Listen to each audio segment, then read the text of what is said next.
Japp has decided to reveal details to the press. The alphabet murder is now famous. It is not a bad idea. The more people who know, the greater our chances of finding out something of interest. Poirot, I have a bad feeling.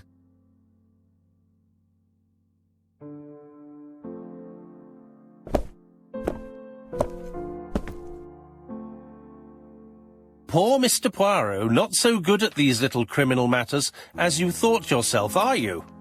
Rather past your prime, perhaps. Let us see if you can do any better this time. This time, it's an easy one. Churston on the 30th. Do try and do something about it. It's a bit dull having it all my own way, you know. Good hunting. Ever yours, ABC.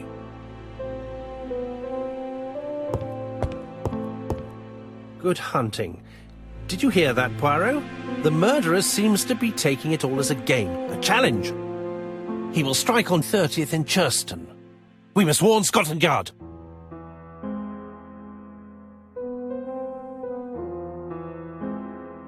No time to lose. We must prepare our suitcases for Churston.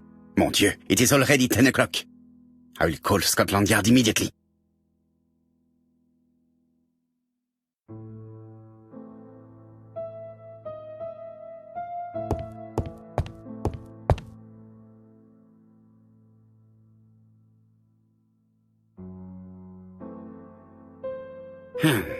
In his haste, Hastings tore the envelope.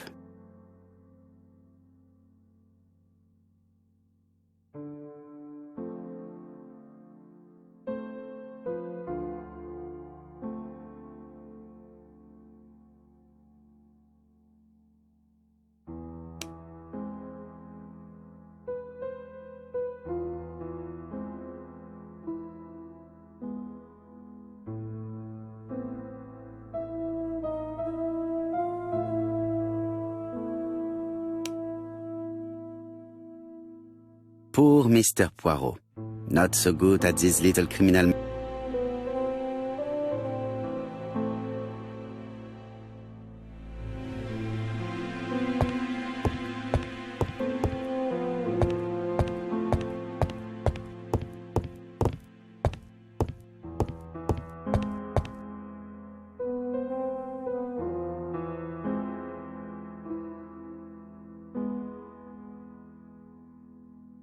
Bexhill-on-Sea, Sussex, population 24,703.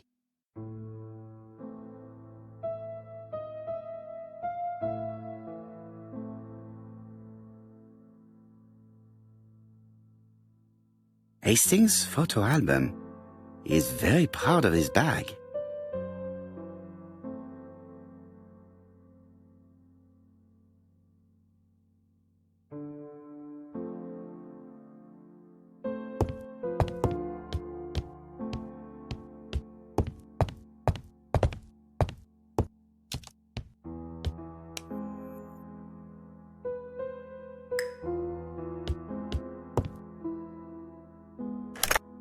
Hello, Japp.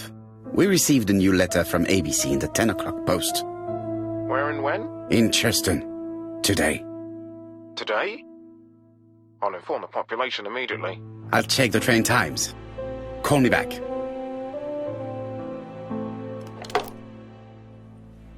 It is not a good time.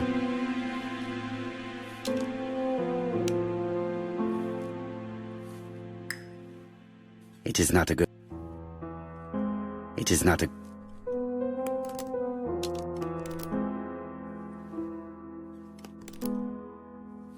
Daily Flicker, July 30, 1935. ABC affair, no progress. The alphabet murderer is still on the run. Ever since the police found the connection between the Bexhill and Andover affairs, the inquiry has barely progressed. In this issue, we are publishing provocative letters sent by the killer to Hercule Poirot. Unfortunately, they have not yet helped to find him.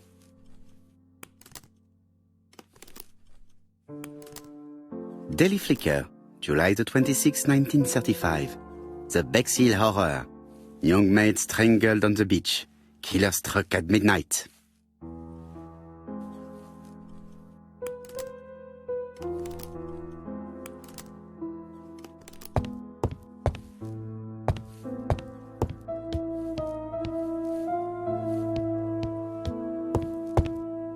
Hastings, what you are doing is an absolute disaster.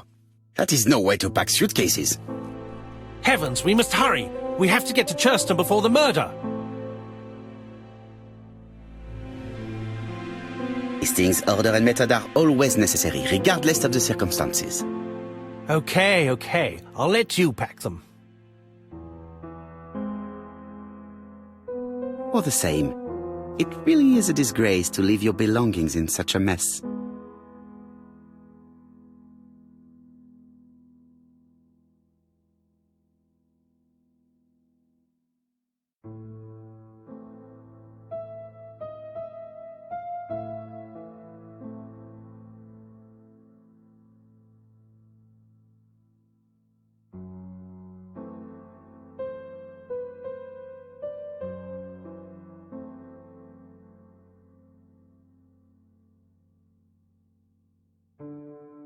Voila! It only took a minute. Poirot, you were right. I've just consulted the ABC guide. There's no hurry. The next train doesn't leave till 11:45. You see, there is no need to hurry.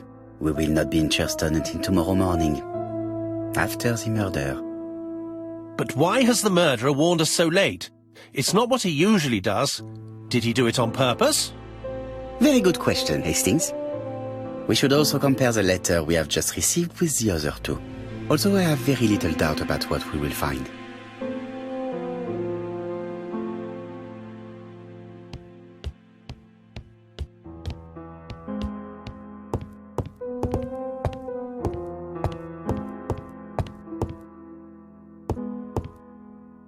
Right, let us compare this new letter with the second one. Let us examine this more closely. Certain characters in the two letters may have similar defects. Yes, this I is weird. Yes, the I characters in the two letters do indeed have the same defects. I have to find some other similar defects to confirm my theory.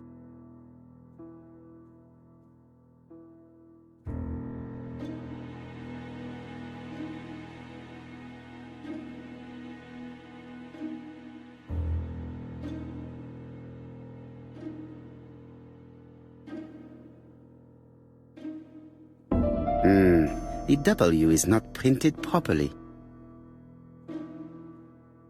Of course, the W characters in the two letters do indeed have the same defects. I have to find some other similar defects to confirm my theory.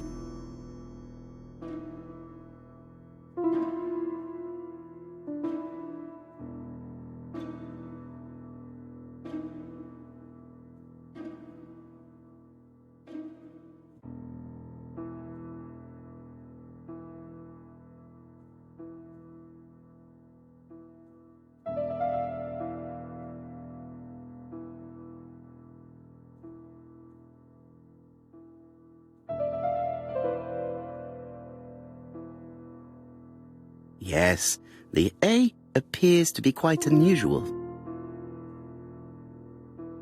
That's right. The A characters in the two letters do indeed have the same defects.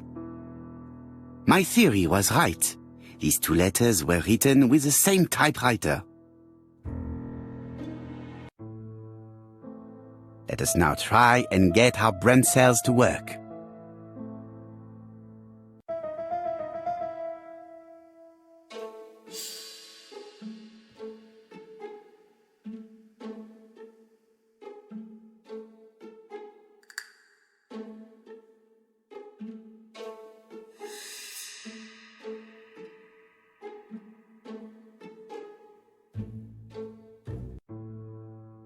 The letter should have arrived in time.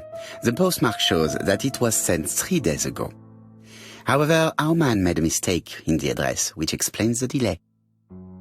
All the same, the post office took their time correcting the error. Come on, Poirot. Your address is not quite as well known as that of Scotland Yard. Poirot, the telephone. It must be Jap.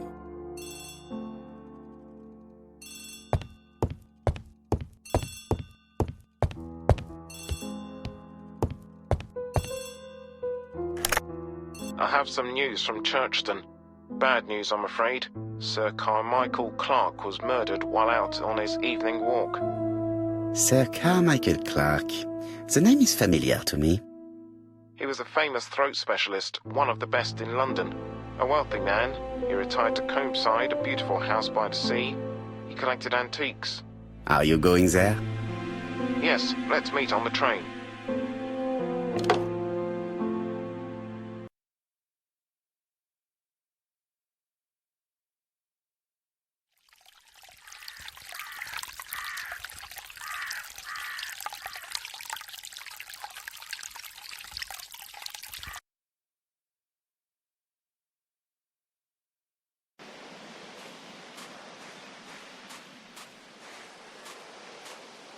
The victim is called Sir Carmichael Clark, one of the best throat specialists in London. The body was still warm when we found it. If we'd been warned earlier, we definitely could have saved him. It appears that the murderer made a mistake when he wrote his letter. A mistake? Lucky for him. And what if he did it on purpose? No. He's defined his madcap rules and he's sticking to them. It's a matter of pride for him. Shall we go up to the house, Poirot? You go, my friends. I will come soon.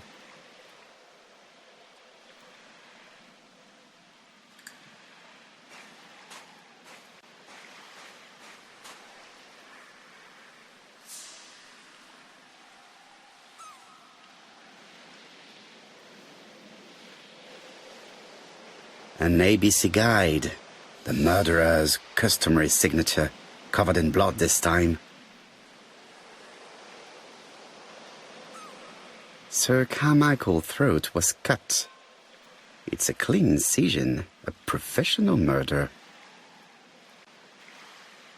The gravel on the path has been sprayed with blood that covers a conical-shaped area, which starts at the body and becomes wider as it moves further from the bush.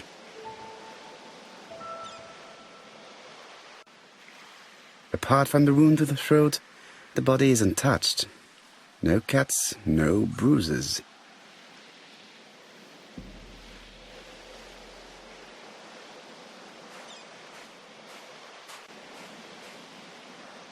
Jap has emptied the victim's pockets and has laid out their contents on this piece of wax cloth.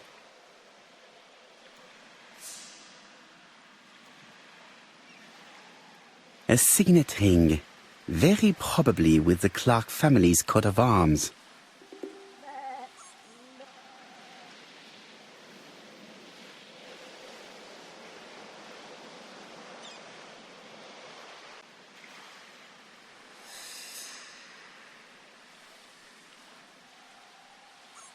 Nothing appears to be missing from this wallet.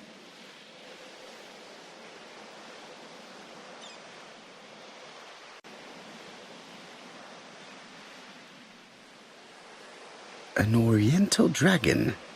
It's an old piece, much older than the pocket watch on which it was fastened.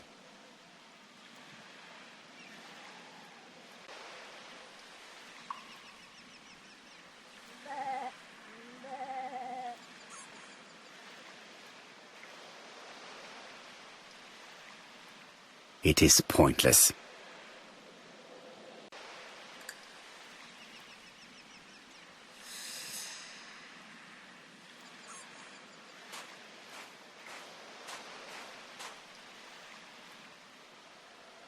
This place is very calming.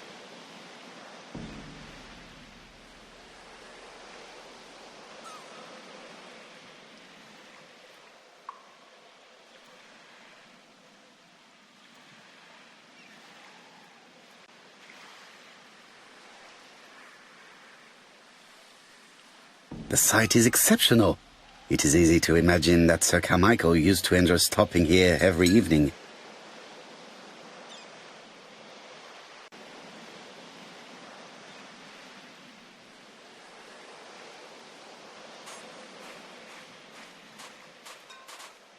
The body is just in front of a bush, one of the only bushes in the surrounding area.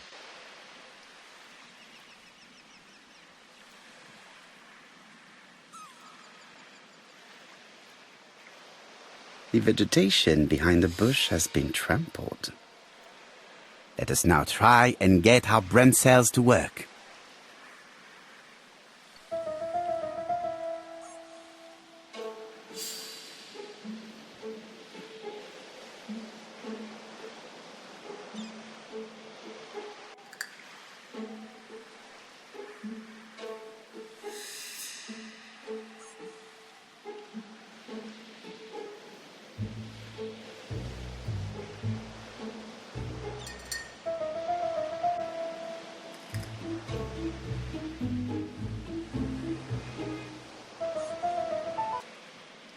Sir Carmichael had his back to the bush when the killer cut the throat from behind. A fatal blow that sprayed blood over a range of more than 1 meter. Let us now try and get our brain cells to work.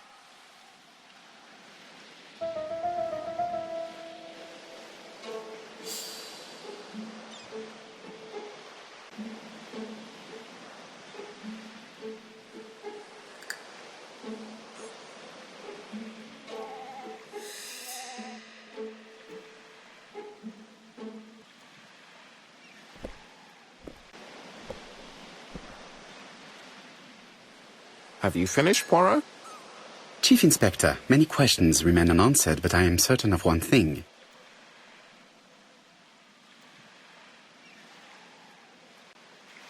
The killer has prepared his crime very carefully. Quite right. He must have known Sir Carmichael's movements well to plan such an attack.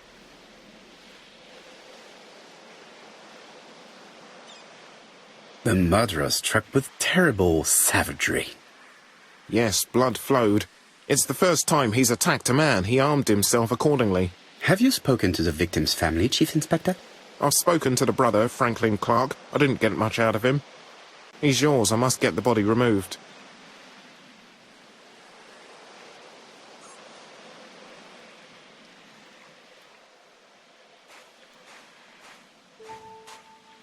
The body is just in front of a bush.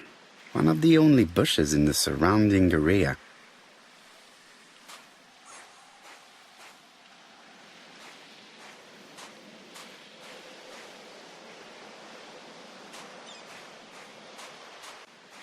I had better go up to campsite.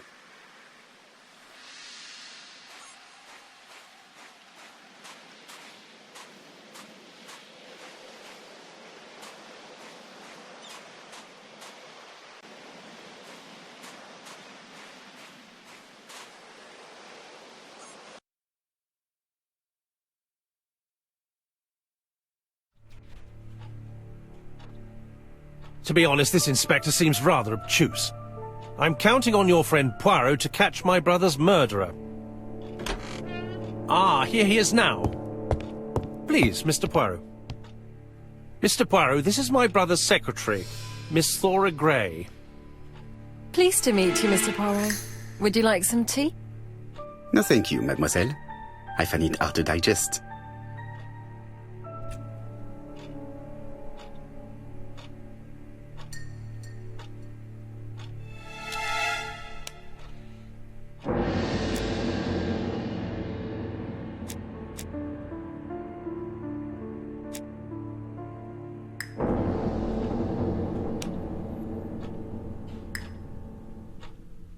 It is not the right time.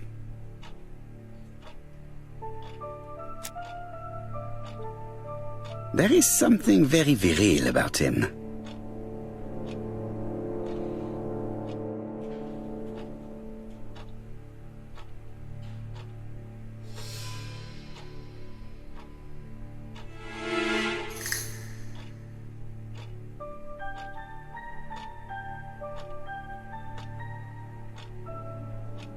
There is something very viril about him.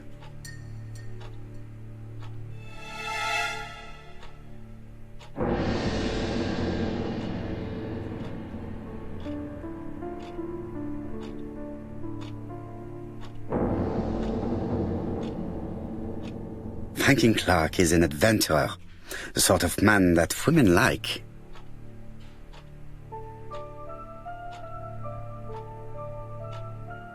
Everybody is absorbed in their cup of tea. Let us take advantage of the opportunity to observe them discreetly.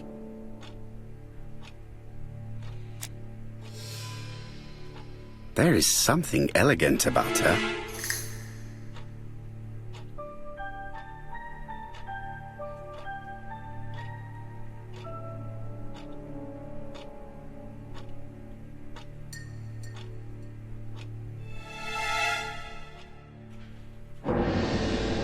She has good taste, except perhaps in her choice of jewelry. Please excuse me, I have to take care of Lady Clark.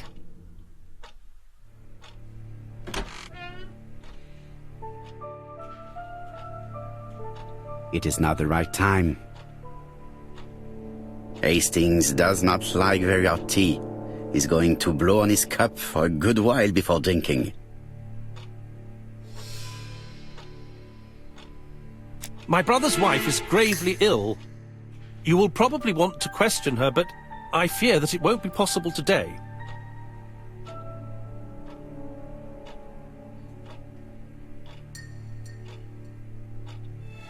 I insist, Mr. Clark. Please allow me to remind you that this is a murder inquiry. Unfortunately, she is much too ill. She doesn't even know her husband is dead. I'm very sorry, but I'm afraid it's out of the question. Of course, I understand. Someone set a trap for your brother. Who was familiar with his habits? Everybody knew he took his evening walk at 8:30, and that he always followed the same path.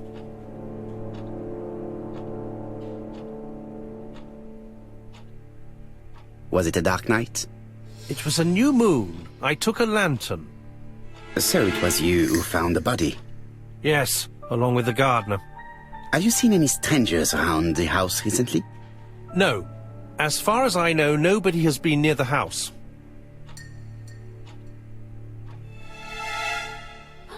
Miss Clark. Oh, Lady Clark must have fallen from her chair. I have to help Miss Grey get her up.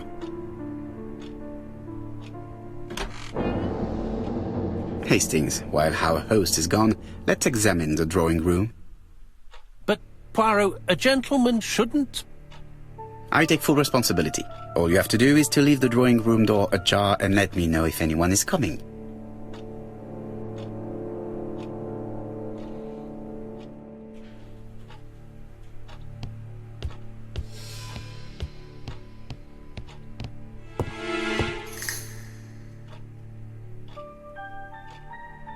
It is an emperor. His place at the center of the table is probably symbolic.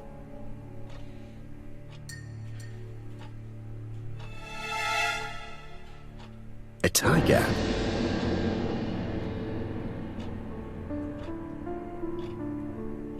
Dragon, dragon, dragon. Sir Carmichael showed himself to be very consistent in his collection's theme.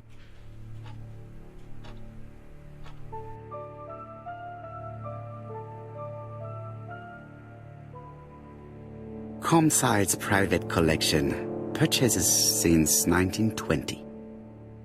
The catalogue for Sir Carmichael Clark's collection.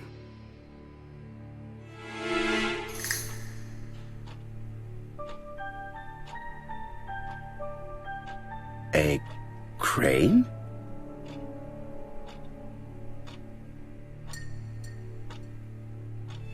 A dragon.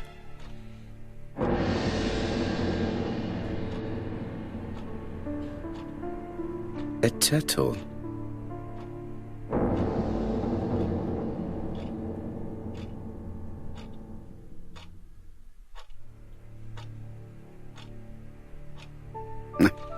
I'm not going to leave now.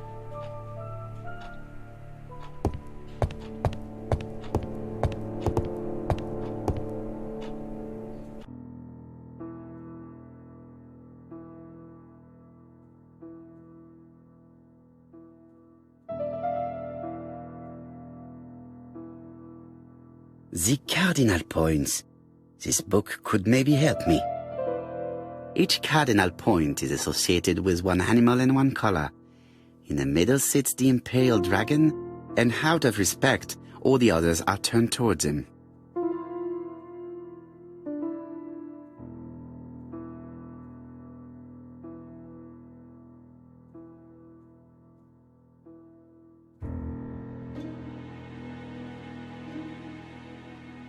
It is blocked.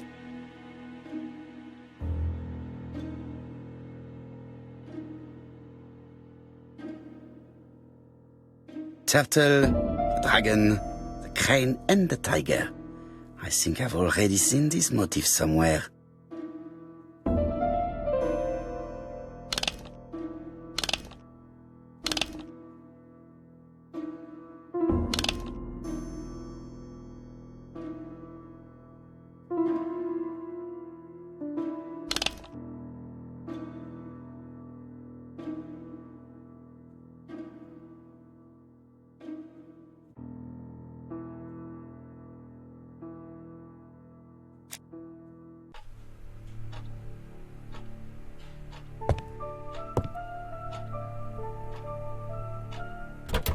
It's locked.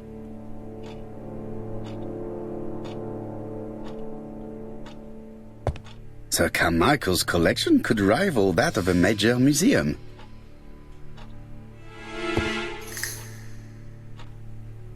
The interior is richly decorated.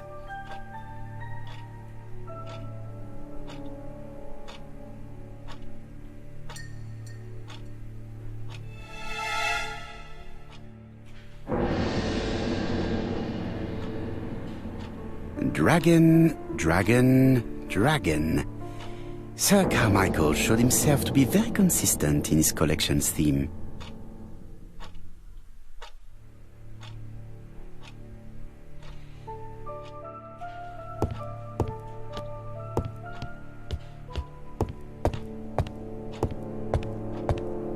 There are some very valuable objects here.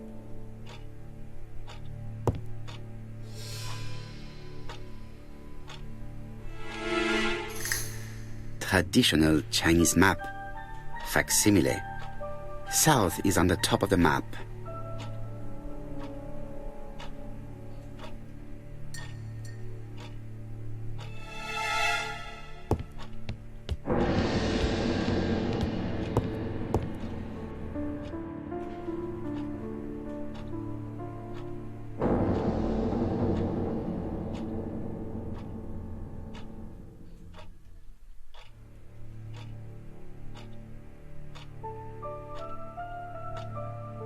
A crane?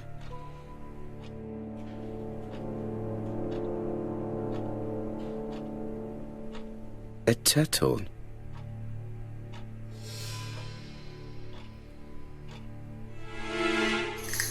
A tiger.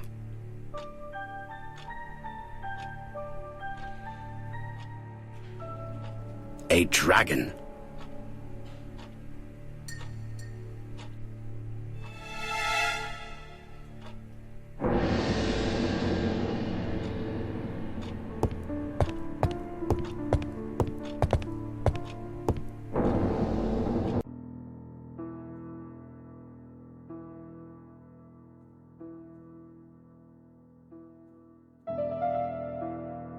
Turtle, the dragon, the crane and the tiger. I think I've already seen this motif somewhere.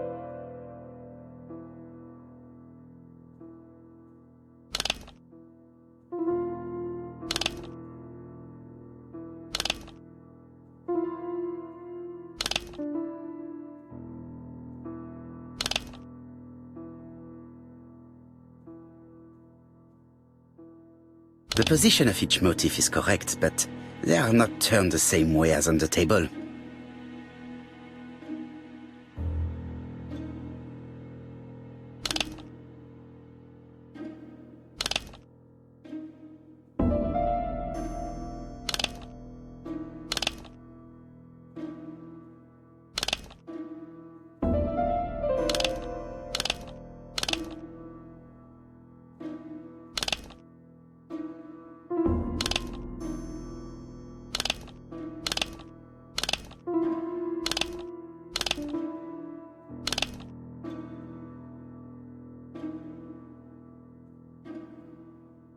The cardinal points.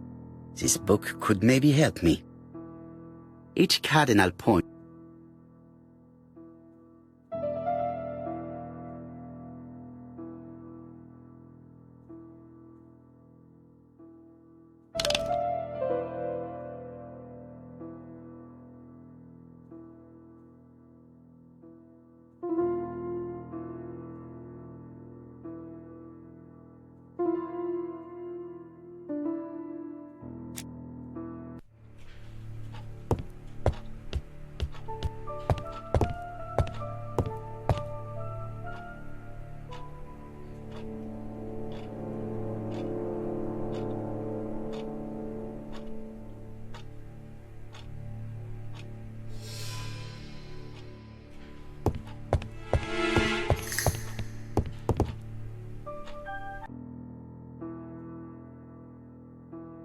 turtle, the dragon, the crane and the tiger.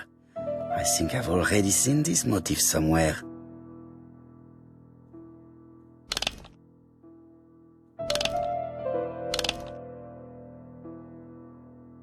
The position of each motif is correct, but they are not turned the same way as on the table.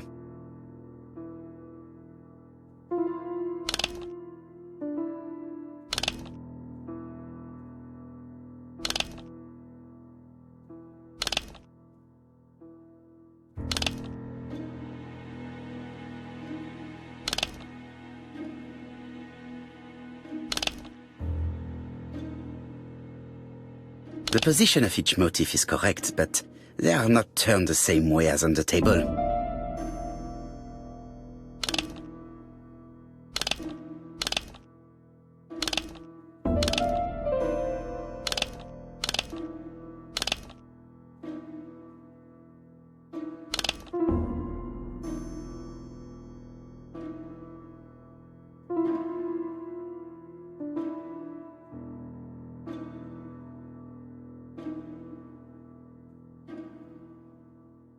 I think I heard a bang. Could it be this cupboard?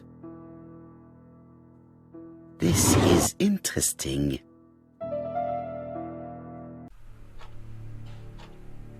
These daggers are only ceremonial weapons. I do not think that the crime weapon is here.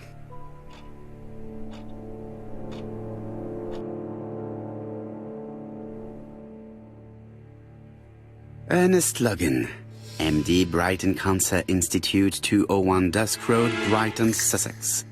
To Sir Carmichael Clark, MD, Comsite Churstone, Devon. Brighton, 1935, January the 5th. As a man of science, I owe it to you to be completely frank. Lady Clark, your wife is suffering from a generalized terminal cancer. I confess I didn't suspect anything like that during the first exams. But with the test results I have received today, there is unfortunately no place for doubt. I estimate that Lady Clark's life expectancy is no more than 1 year.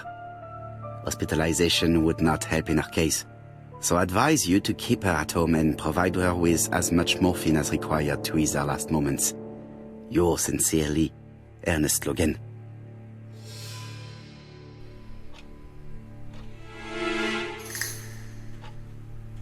Here's Miss Gray. Sorry to keep you waiting. Lady Clark's condition requires regular care. I believe you want to ask me a few questions. Indeed, mademoiselle. This porcelain is remarkable. Is it old? It's about 3 centuries old, I believe. Wait, let me find the reference.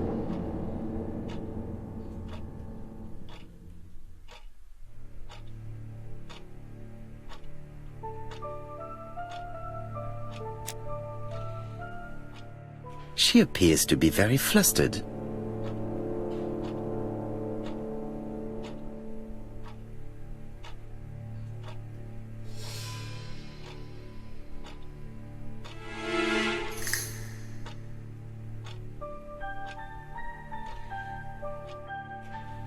She is unable to hide her emotion, and her makeup has been disturbed.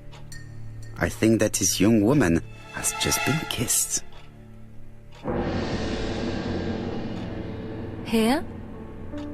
Teapot with black dragon, Gangshi period, end of the 17th century. It is a rare piece with unusual colours. You have a good knowledge of art history. Acquired while working with Sir Carmichael. I used to help him manage his collection and choose his new acquisitions.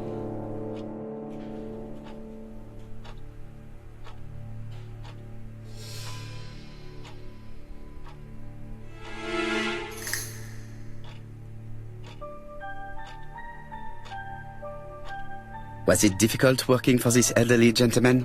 He wasn't old. Well, I mean... Did you have a good relationship with your employer? He treated me well, and I am sorry for his death. Have you seen any strangers hanging around in the past few days? No. Nobody has been near Comside. What were you doing yesterday evening at the time of the murder? I was sleeping. I was woken by the telephone at 11. I heard Franklin Clark speaking with the gardener. They left with some lanterns and they found the body.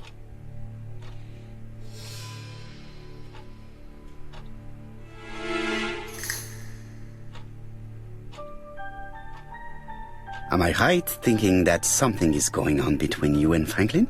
How dare you ask me such a question?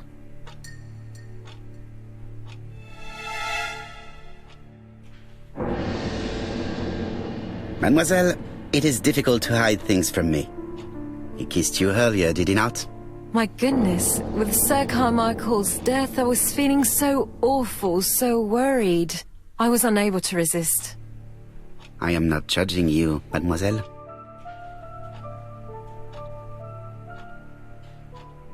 Miss Grey, if I may be so bold, please do not take offence. My friend has rather unusual methods, but all he wants is to find the murderer. Yes, I understand. I must rest. Please excuse me. Earlier, you asked me to watch the living room door for you. I don't wish to be indiscreet, but sometimes a gentleman stumbles upon a secret without intending to. That is sometimes the case.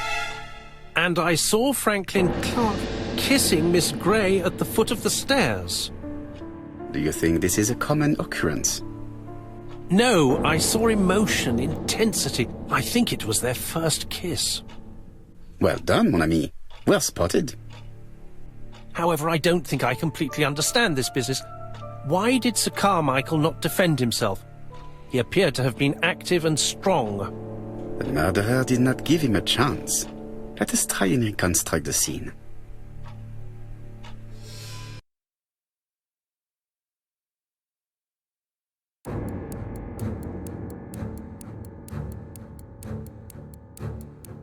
Sir Clark is taking his customary walk. Our killer is hiding behind a bush.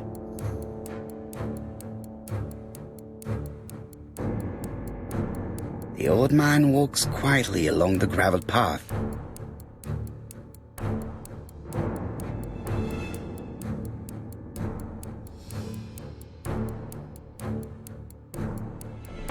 Then he turns towards the sea to gaze at it.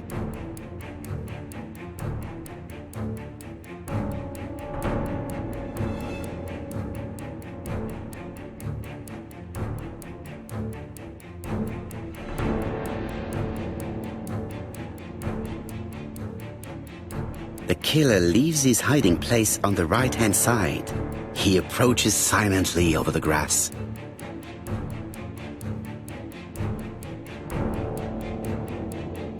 Then he throws himself on his prey and cuts the poor man's throat. He then lays down the ABC before leaving.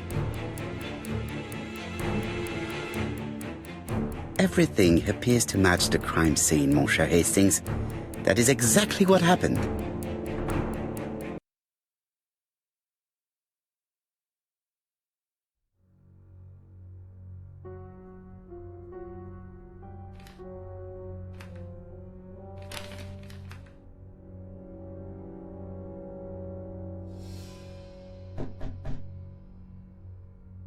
Oh, just a minute. I'm getting dressed.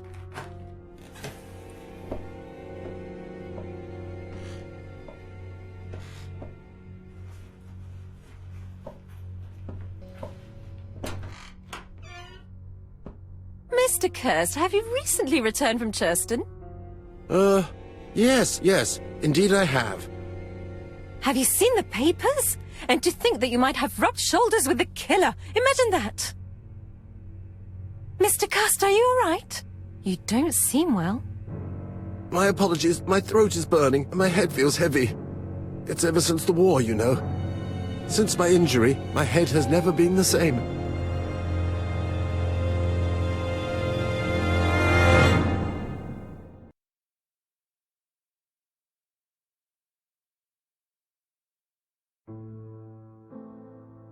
Poirot, it's a pleasure to be with you again after all these years.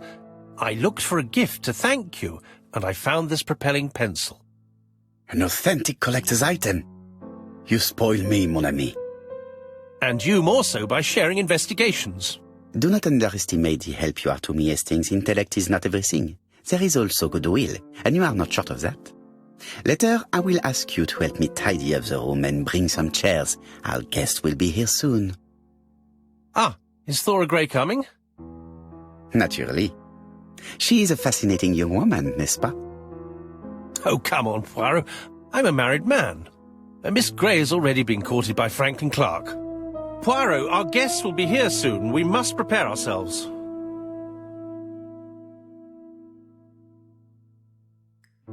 I should take advantage of the silence to examine them.